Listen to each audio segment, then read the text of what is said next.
All right, welcome back, parents. Thank you for joining today.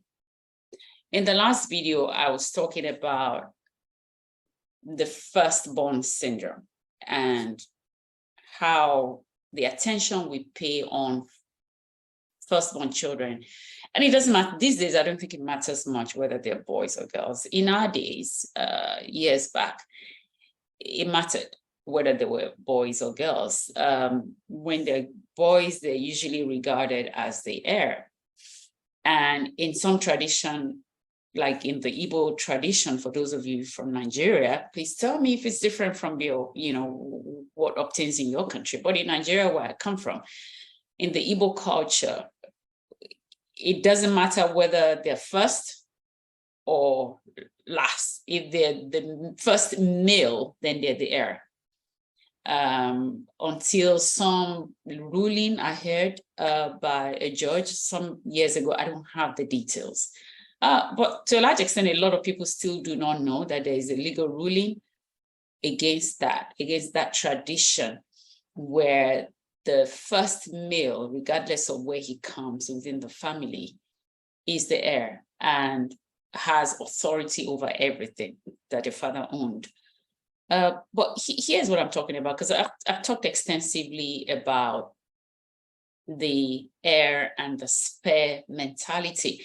That's what I'm really looking at the mentality, the psyche, and how it impacts the children and how it affects the relationship between the siblings. I'm not so much, I'm not a lawyer, so it really doesn't matter to me in terms of what they leave, the father leaves behind, and how the inheritance is distributed. That's not my worry. My concern as a coach that works with families and young people is how what we parents do affects our children and the relationship between our children. Because they're the ones we're leaving behind. So it doesn't matter how much a parent has. If you don't clean out your house, if you do not mend these relationships while you're alive, you're going to be leaving behind a lot of confusion. And as it's going on in my family right now, my dad left a lot of confusion behind, and I'm not ashamed to talk about it. In fact, there's a book is in the making about it, because it's left a lot of things in total disarray. And he had time to, work on it. But call it pride, call it, whatever. I'll deal with that extensively in my book. Things were never corrected until he died. And that's left us in a lot of issues. But that's not what the call is about today, what this video is about today. I want to talk about the second born child. I'm sorry, the last born child. No, not the second one, the last born child. But before I get into that, let me talk briefly about what the firstborn mentality does to the child. So I've talked about how parents do it, whether intentionally or unintentionally. I've also talked about, how important it is to raise every child as a leader. Right? But let me talk about when you focus on the firstborn and what that can do to them. Now, with my family, if you watch the first video in this series, I talked about how my dad made my older sister like a surrogate mother. And so the younger ones went to her for everything. If we're going to school, she paid our school fees. She gave us pocket money and all of that. And if we had issues in school, she said, go and talk to them. I thought, when I was growing up, I thought my dad did this because my mom was uneducated. But while my mom was uneducated, my mom up till today is one of the smartest people that I've ever interacted with. And it's really from my mom that I realized that getting an education is different from being wise and being smart. You can be smart without going to school. And you can be extremely wise without 1 year of secular education. But as I grew, I understand that it was a power play. And you know why I know it's a power play? Because my own ex-husband repeated the same thing with my first child, with our first child. Made her play the surrogate mother to her siblings until, the relationship was so difficult that even while I objected to it, I realized it was a power play. It was just to show me that I was insignificant. And I don't know if you're a man and you're watching this. I don't know why men do this. My dad did this. My ex-husband did it. I don't think they were the only two men that did that. So if you're a man and you're watching this, I want to beg of you, stop it. If you have a problem with your wife, deal with her on her term, on her turf. Do not use your child as a pawn in what's going on, because what you're doing is you're destroying the psyche, the life of that child. No child should have to play a surrogate mother to her siblings or a surrogate father. Maybe some women do it as well, I don't know. But like I said, it's a power play. And it's got to do a lot to do with economic independence. So if the woman is not totally economically independent, or she's dependent on the man, and he wants to punish her, he does that and brings the daughter in, especially if the first child is a girl. I don't know. I never experienced with, a male first child. So I don't know if it's the same. Please share your thoughts if this resonates with you. But like I said, it's a power play and it's unnecessary and it's selfish. And it's, even though it's aimed at hurting your wife, it's destroying the mind of your child. And it's going to impact that child's relationship with men in the future. So I want to beg of you now, stop it.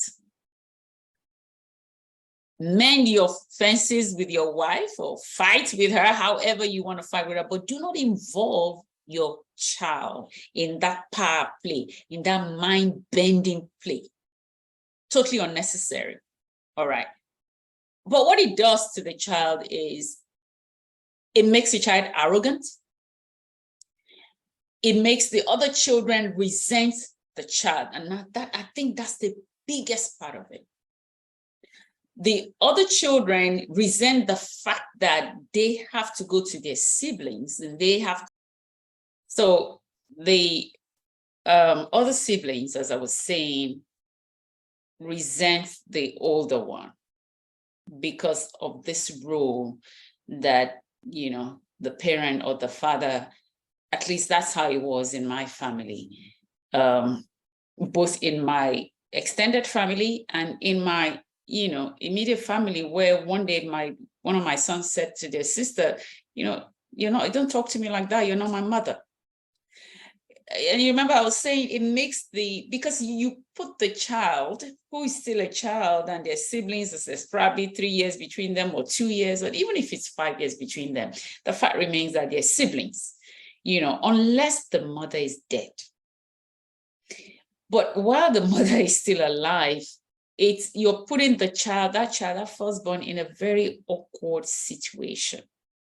I know this is the extreme case that I'm talking about right now.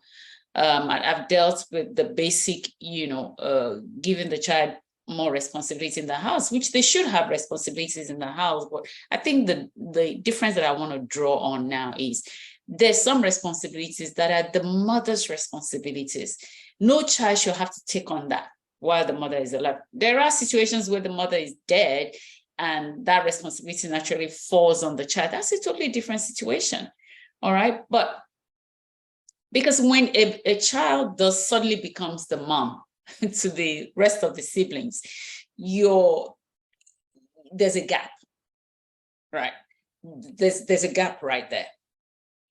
And as they grow up, the others will resent the fact that she's playing that role, even though their mom is alive and well, and they will resent her for that.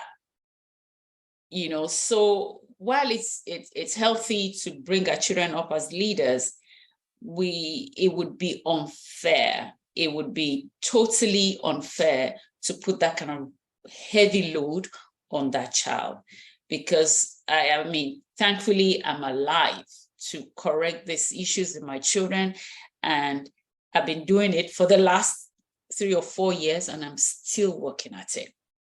For them to come to the place where they begin to see their sister and relate to their sister as a sister, not as a mom, because I am here, I'm alive, I'm well.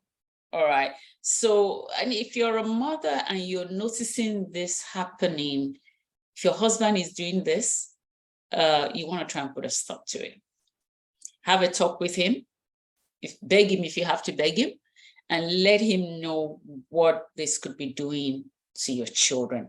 Because I think sometimes parents, and I'm closing here, parents, we forget the fact that we're not going to be with these children forever. In my group, Moms Raising Leaders, I asked the question one day. We watched a video. I think somebody shared a video about how a child, you know, accepted Jesus or started having a close relationship with Jesus after the mother died, even though the mother had, you know, talked to her about it before she died, but she didn't listen. And for me, of course, they were talking about something different. But here was the question. Here's the question that came to my mind that I shared with my group. Am I raising my child, or have I raised my children in a way that has equipped them for when I'm not going to be around? So I want to ask that question as I close this episode. Are you raising your children in a way that prepares them for when you're not going to be around? Let me ask that one more time. Are you raising your children in a way that prepares and equips them for when you're not going to be around? Because I think many parents, we raise followers. So when we're not there anymore, the children feel orphaned. And I know they're orphaned, they could be orphaned, but if they're already adults, they shouldn't feel, yeah, they will miss the parent when they're gone. But if we raise them to be so dependent on us, the pain is more. And their ability to detach and accept the fact that we're gone becomes even more difficult. So while I want to be missed when I'm gone, like every parent want to be missed while they're gone, I want to, you know, have the satisfaction when I'm in heaven that I have said all that I need to say with my children, that I've mended all the fences that need to be mended between them, that I've equipped them to live life while I'm not here, and successfully. Right? I'm going to maybe deal with that in a different, you know, video, why parents hang on for so long to their children. But I think it's time to start raising our children as leaders. All of them, not just the firstborn, but all of them. Join me next time when I talk about the middle child and the lastborn. I'm going to start with the lastborn, and then we'll bring in the middle child or the middle children that I've referred to, or that we'll be referring to as the forgotten. All right, join me next time. Thank you for tuning in today. God bless you. Bye now.